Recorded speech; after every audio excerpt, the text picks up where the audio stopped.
하겠습니다.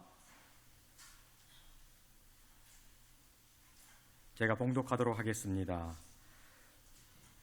예수께서 베다니 나병 환자 시몬의 집에 계실 때에 한 여자가 매우 귀한 향유 한 옥갑을 가지고 나와서 식사하시는 예수의 머리에 부으니 제자들이 보고 분개하여 이르되 무슨 의도로 이것을 허비하느냐?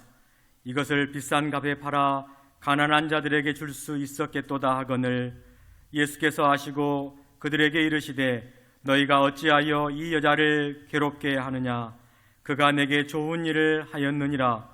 가난한 자들은 항상 너희와 함께 있거니와 나는 항상 함께 있지 아니하리라.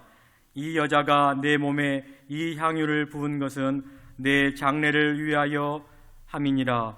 내가 진실로 너희에게 이르노니 온 천하에 어디서든지 이 복음이 전파되는 곳에서는 이 여자가 행한 일도 말하여 그를 기억하리라 하시니.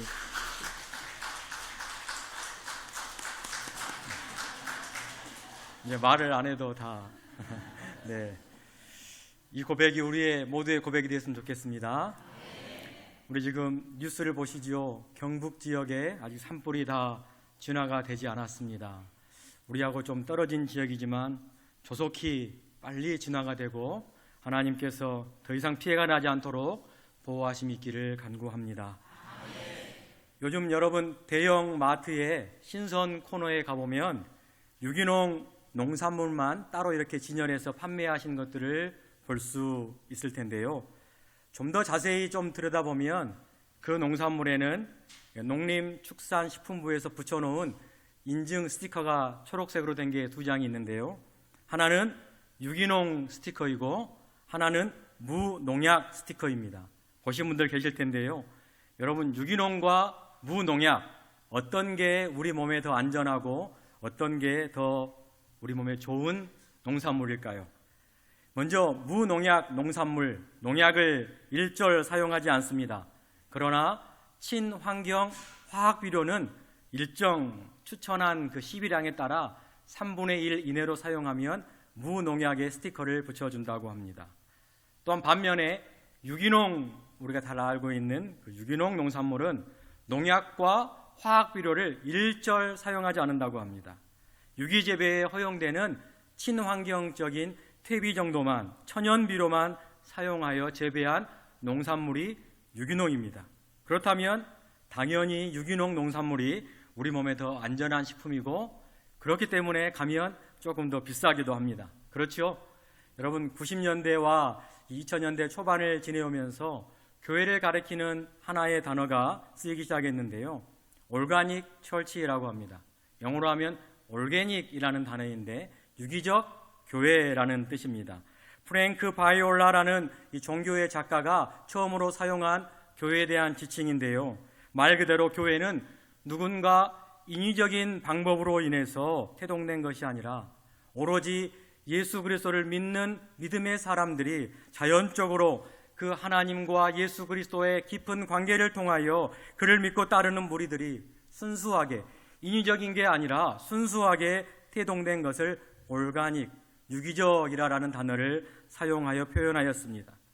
좁게 조금 더 쉽게 표현한다면 하나님의 계획하심 가운데 인간이 만들려고 하지 않았지만 하나님의 계획 속에 교회가 만들어졌느냐 아니면 인간이 일부러 그 교회를 만들었느냐 하는 것이고 그 교회 공동체 모임 가운데 살아있는 생명체의 모임이 있느냐 아니면 무슨 목적을 가지고 인위적인 모임이냐 하는 것입니다.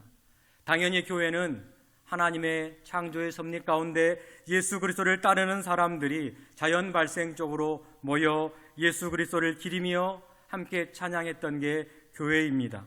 그래서 성경은 교회를 우리는 몸으로 예수 그리스도를 머리로 비유하기도 하고 또한 신랑과 신부로 교회를 비유하기도 합니다. 오늘 우리가 읽었던 우리에게 주신 하나님 말씀 본문은 우리가 조금 전에 예배하면서 불렀던 내게 있는 향유 옥합이라는 찬양이 만들어지게 된 배경이 등장한 본문입니다. 우리에게는 복음서가 4권이나 주어져 있습니다. 그 중에 누가복음을 제외한 나머지 3 복음서에서 오늘 이 사건을 하나하나 기록하고 있는 내용입니다. 우리가 읽었던 마태복음 26장에 오늘 이 사건이 등장하고 있고, 마가복음에서도 14장에 동일하게 오늘의 이 사건이 등장을 하고 있으며, 요한복음에서도 12장에 같은 내용으로 조금 더 첨가하여 내용이 기록되어 있습니다. 왜 그럴까? 왜 복음서에 세 권이나 동일한 사건이 등장하고 있을까? 아마도 중요한 사건이고 우리가 꼭 기억해야 할 만한 사건이기 때문에 마태와 마가와 요한이 동일하게 이 사실을 기록하였지 않았나 생각을 해봅니다. 그리고 더 중요한 것은 우리 주님께서 친히 제자들에게 이 일을 다음 세대에, 후대에 꼭 알려달라고 부탁하신 일이기 때문에 아마도 세 복음서에서 모두가 기록하였을 것입니다. 여러분, 오늘 우리에게 주어진 본문 마태복음 26장은 총 75절까지 기록된 아주 분량이 긴 하나의 장으로 이루어져 있습니다. 예수님의 순환을 생각하면서 순환의 고난에 이르기 전까지의 과정이 이 마태복음 26장에 아주 자세하게 기록이 되어 있는데요. 예수님을 죽이려고 논의했던 장면들부터 시작하여 가룟 유다가 그 예수님을 배반했던 사건, 주님이 제자들을 불러 최후의 만찬을 베풀었던 사건, 베드로가 곧 나를 부인할 것이라는 것을 예고했던 사건, 그리고 예수님께서 겟세마네 동산에서 홀로 올라가셔서 기도했던 사건, 드디어 잡히시고 공회 앞에서 고난을 당하시게 되면서 마지막으로 이 베드로가 자신을 3번 부인할 것들, 그리고 십자가를 앞두고 모든 이 일련의 사건들이 이 마태복음 26장 한 장 안에 다 기록이 되어 있습니다. 이런 사건들 가운데 오늘 우리가 읽었던 본문인 한 여인이 매우 귀한 향유 한 옥합을 예수님 머리에 한순간에 부어버리는 사건이 들어있는 것입니다. 우리는 당연히 그 하나님의 긴 시간표 가운데 예수님의 고난을 생각하고 예수님의 십자가의 지심과 죽음을 앞뒀기 때문에 그 장사를 위한 이 한 여인의 희생으로만 우리는 여기며 기억하기 쉽습니다. 그런데 이 본문을 자세히 들여다보고 우리가 묵상해 보면 우리가 미처 발견하지 못한 부분이 있음을 우리는 알게 될 것입니다. 내용을 조금 살펴보면 이렇습니다. 예수님은 지금 예루살렘에서 조금 떨어져 있는 베다니 지역에 계시고 있습니다. 묵고 있는 곳은 그곳 가운데 시몬의 집이라고 하고, 그 시몬은 나병 환자라고 오늘 본문이 우리에게 알려주고 있습니다. 베다니, 여러분, 성경에 베다니라는 지역은 많이 등장을 하는데 참 우리가 기억해야 할 일들이 다 베다니에서 일어났습니다. 죽은 나사로를 살렸던 곳도 베다니였습니다. 세례 요한이 세례를 베풀었던 그 장소도 요단강 근처 베다니였습니다. 또한 예수님께서 하늘로 승천하신 곳도 바로 베다니였습니다. 예루살렘과는 불과 직선 거리로는 2km여밖에 떨어지지 않는 아주 가까운 도시이기도 합니다. 지금 이러한 베다니에 있는 시몬의 집에서 예수님께서는 지금 저녁을 드시기 위하여 준비하고 있는 그 자리입니다. 제자들도 몇 함께 있었습니다. 추정하건대 아마도 그 시몬의 피부병, 나병 환자, 나병을 주님께서 깨끗하게 치유해 주셨기 때문에, 또 주님께서 그동안 아꼈던 이들이기 때문에 그곳에 함께 모여서 감사하며 식사하지 않았나 생각을 해봅니다. 아무튼 당시 풍습으로는 저녁을 먹을 때 모든 사람들이 약간 비스듬히 이렇게 누워서 저녁을 함께 드시고 하는데요. 이때 한 여인이 갑자기 식사하고 계시는 예수님의 머리에 향유를 냅다 부어버리는 사건입니다. 마태복음은 이 여자의 이름이 누구인지 오늘 마태복음서에는 기록하지 않았지만 동일 본문인 다른 복음서 요한복음에서는 그 여인의 이름을 우리에게 알려주고 있는데요. 나사로의 누이이며 또한 마르다의 동생인 마리아라고 이야기를 합니다. 그리고 그곳에 아마도 나사로, 죽었다가 살아난 그 나사로도 함께 있었다라고 다른 동일복음서에서는 우리에게 알려주고 있습니다. 이렇듯이 우리에게 4권이나 되는 복음서가 존재하기 때문에 한 사건을 보더라도 우리는 더욱더 풍성하고 입체적으로 주님을 더 알 수 있는 것만 같습니다. 마리아는 예수님의 머리에 향기가 나는 기름을 부었습니다. 그런데 아주 비싼 향유라고 합니다. 향기 나는 기름이라고 합니다. 또한 동일 본문의 마가복음에 보면 오늘 이 부었던 이 향유의 가치를 이야기하고 있는데요, 무려 300데나리온이 되는 향유의 가치다라고 합니다. 당시의 데나리온, 1데나리온은 하루 노동자의 품삯이라고 합니다. 그러면 300데나리온은 300일치의 품삯이 되는 것입니다. 오늘날로 따지면 우리의 연봉 정도가 됩니다. 1년치 버는 아주 큰 금액입니다. 그 큰 금액을 몇 초 안 되는 사이에 예수님의 머리에 이 여인이 향유를 부어버린 사건입니다. 그리고 그 향유의 이름이 중요하죠. 다른 복음서에 나와 있습니다. 향유의 이름을 나드라고 합니다. 나드는 인도의 히말리아 지역에 자생하고 있는 나무의 뿌리에서 채취한 감송향유입니다. 감송나무에서 그 뿌리에서 향을 채취했다 해서 감송향유라고 하는데요, 아주 휘발성이 강합니다. 금방 날아가 버립니다. 그래서 그 나드는 옥합에 보관해야 합니다. 옥합은 석회질로 된 조금은 부들부들한 이렇게 대리석으로 만들어진 게 옥합입니다. 그런데 그 옥합을 만들 때 입구, 주둥이는 굉장히 얇게 작게 만듭니다. 왜? 휘발성이 강한 향유이기 때문에 금세 날아가 버리기 때문입니다. 그리고 다 채운 후에는 임봉을 합니다. 아예 봉해버립니다. 휘발성이 날아가지 않도록. 그래서 오늘 우리가 불렀던 그 찬양 가운데 주님 발 아래 깨트립니다. 이걸 깨트려야지만 그 향유를 사용할 수 있게 되는 것입니다. 지금 한 여인이 1년치의 연봉을 주님의 머리에 깨트리면서 부어버렸습니다. 아무튼 이 사건은 우리의 상식에는 전혀 맞지 않은 사건입니다. 조금은 이상하고 부자연스러운 하나의 사건이고 행동입니다. 예나 지금이나 동일하게 상식에서 벗어난 돌발 행동입니다.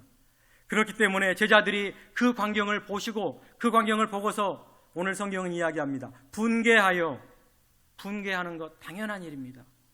우리의 이치에 맞지 않았기 때문입니다. 무슨 의도로, 어떤 의도로 이것을 허비하느냐 하면서 마태복음에서는 제자들이 그 여인을 분개하여 이야기했다라고 하고, 마가복음에서는 어떤 사람들이 그렇게 분개하였다라고 하며, 요한복음에서는 한 명을 특정합니다. 가롯 유다가 한 말로 기록되어 있기도 한데요. 아무튼 왜 모두가 이렇게 그 여인에게 낭비를 하느냐라고 분개하고 있었습니다. 2000년 전의 사람이나 오늘날 우리나 참 DNA는 똑같다라고 생각이 되는데요, 저라도 그 광경을 보고 왜 이렇게 한순간에 허비를 해버리냐, 그 돈이 얼마인데 1년 봉급, 요즘으로 환산하면 5천만 원, 6천만 원 정도 됩니까? 그것도 한순간에 예수님의 머리에 부어버리는 그 사건, 이해가 가지 않습니다. 제자들의 논리가 차라리 더 맞는 것만 같습니다. 그 향유를 팔아서 현금으로 바꾼 후에 가난한 자들에게, 어려운 이웃들에게 나눠주면 수천 명을 먹일 수도 있고 수백 명을 도울 수 있는 그러한 값어치이기 때문입니다. 여러분, 한번 생각해 보시길 바랍니다. 마리아가 무슨 의도로 그렇게 했을까? 또 여러분이 나중에 천국에 입성하시거든 꼭 마리아를 만나서 한 번쯤 물어보시기 바랍니다. 왜 그렇게 그 많은 돈을, 그 많은 값어치를 한순간에 허비했냐라고 말입니다. 여러분, 신앙생활을 여러분 오래 하셨지요? 하시다가 보면 이런 일들은 다 한 번쯤 경험하였을 것입니다. 마음속으로 늘 간직하고 있었던 한 가지의 일, 그러나 어느 날 갑자기 그 일이 내 마음에 발동하여서 내가 상대방에게 혹은 무언가에게 그 모든 걸 옮겼던 일들 말입니다. 내가 내 평생에 주님의 교회를 하나 지어야겠다라는 생각을 갖고 있다가 이게 차츰차츰 되는 게 아니라 어느 한순간에 나에게 있는 물질과 귀한 것을 바쳐 예배를 봉헌했던, 교회를 봉헌했던 것, 또 내가 어떤 사람을 돕겠다라는 마음이 있었는데 어느 날 갑자기 마음이 동하여 그 사람을 도왔던 일들 말입니다. 크고 작은 차이도 있고 여러 가지 형편은 차이가 있겠지만 모두가 한 가지씩 아마 신앙생활 하면서 경험하였을 거라 생각이 듭니다.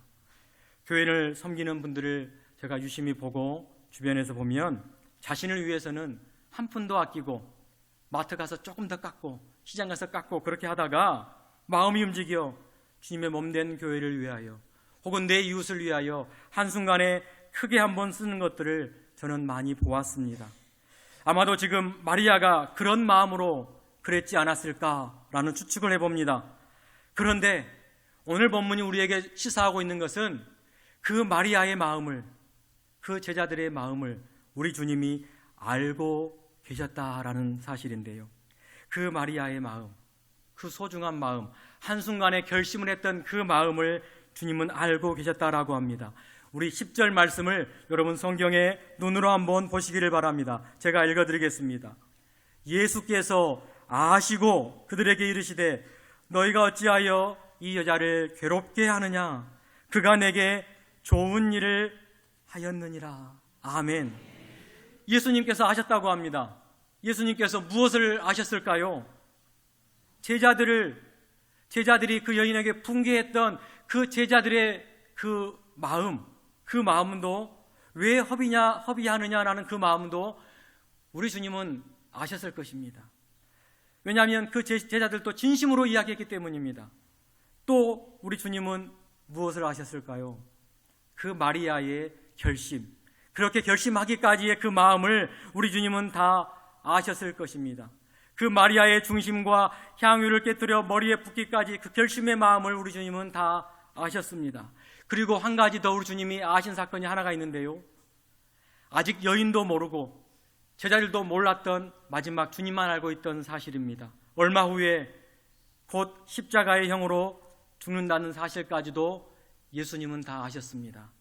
그 여인은 몰랐지만 우리 주님은 알고 계셨습니다. 그래서 이 여인이 한 행위가 나중에 나를 장사하기 위한 행위가 될 것임도 우리 주님은 다 알고 계셨습니다. 그래서 제자들에게 이 여인을 더 이상 괴롭게 하지 말라라고 하시며 오히려 이 여인이 한 그 왜 허비하느냐라고 제자들이 이야기했던 그 일을 주님께서는 좋은 일이라고 칭찬을 하고 계십니다. 그러면서 최고의 찬사를 아끼지 않고 계시는데요. 이렇게 오늘 성경에는 기록하고 있습니다.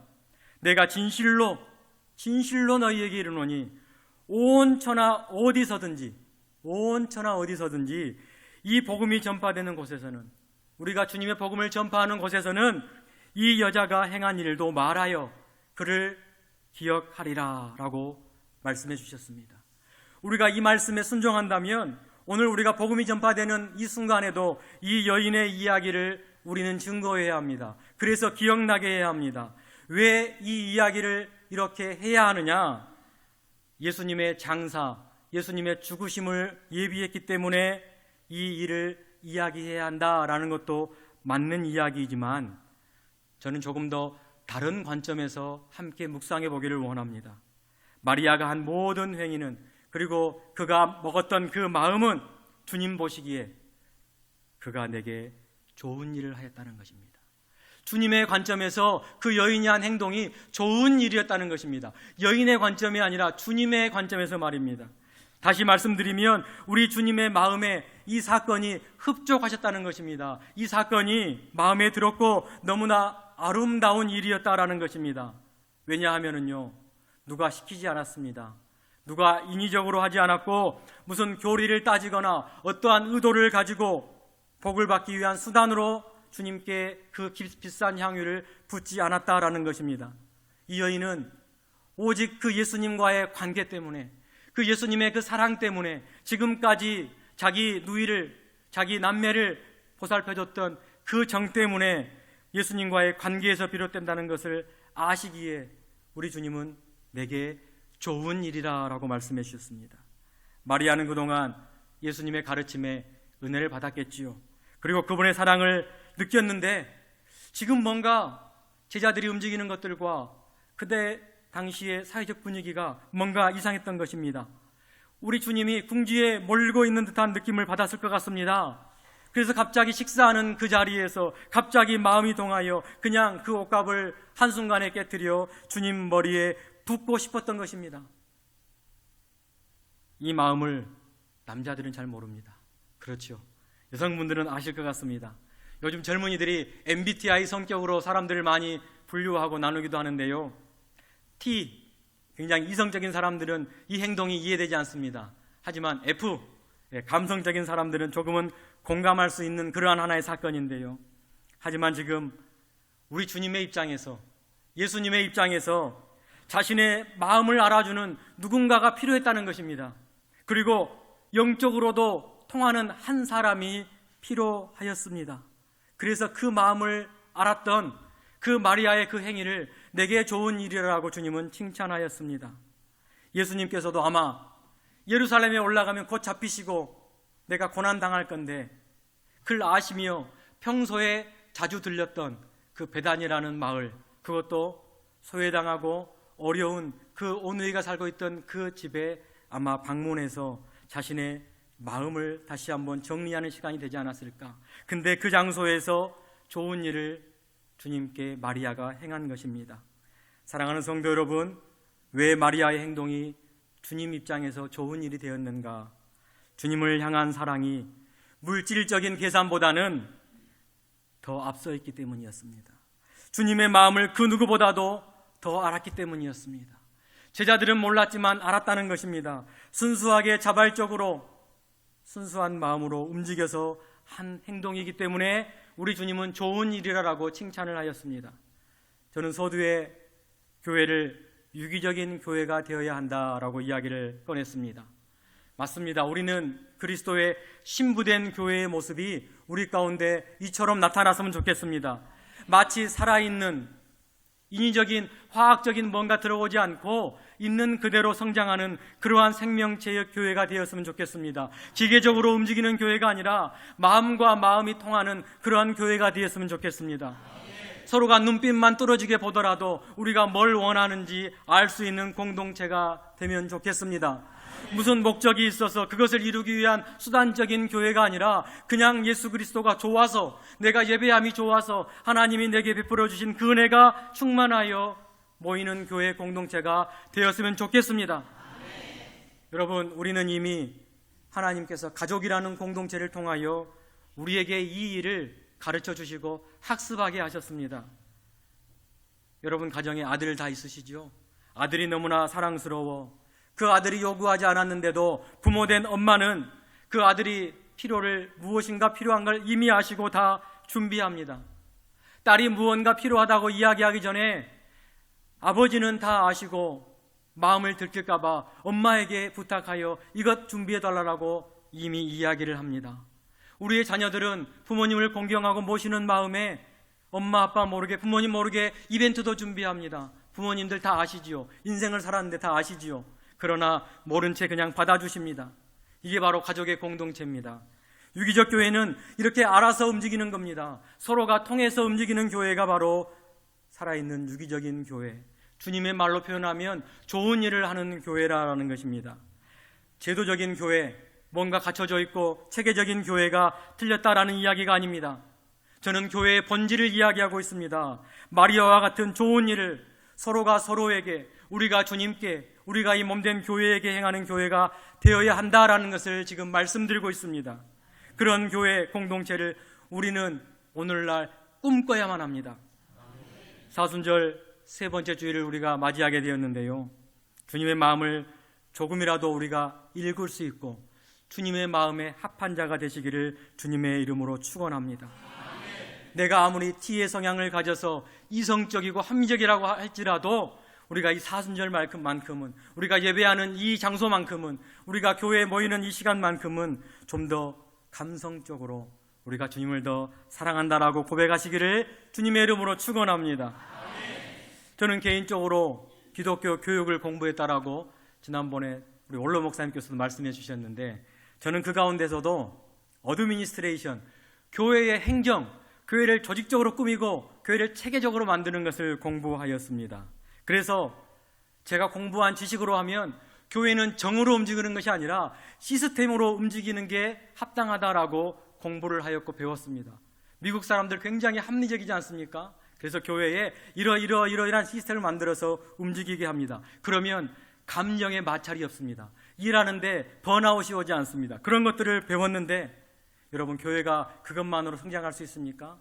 교회의 DNA는 과거에 우리 모두가 다 서로 알아서 정으로 움직였습니다. 오늘 마리아가 했던 것처럼 움직인 게 바로 우리의 교회입니다. 그리고 여기 앉아 계신 여러분들, 믿음의 우리 선배 되시는, 또한 선조 되시는 많은 분들이 우리 한국 기독교의 역사 가운데 지금까지 그렇게 마리아의 마음으로 교회를 섬기며 이웃을 섬기며 지금까지 부흥성장하였습니다.